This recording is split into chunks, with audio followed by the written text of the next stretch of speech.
finalizes its rules. Uber had argued that the centre's guidelines are not workable. Flying into and out of smaller airports in India could get costlier. The Aviation Ministry has proposed to hike landing, parking and user development charges at airports, which cater to less than 3.5 million passengers a year. Daanish joins us now with more. Daanish, what's the rationale behind the hikes?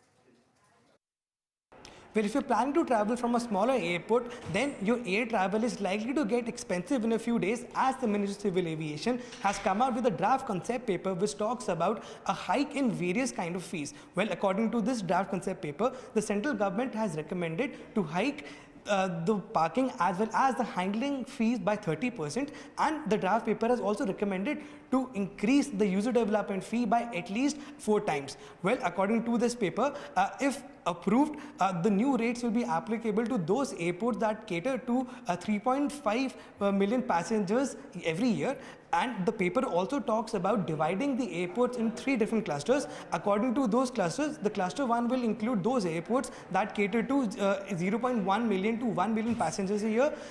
Then cluster 2 will include those airports that will cater to at least 1 million passengers a year. And then there's a third category which includes very small airports that give services to less than 0.1 million passengers a year. Well, as of now, this is a draft concept paper, and all stakeholders have been asked to submit their recommendations by 20th February. Once those recommendations are in, then the government will take a final call, and these airports will also include those airports that cater to the Udaan scheme.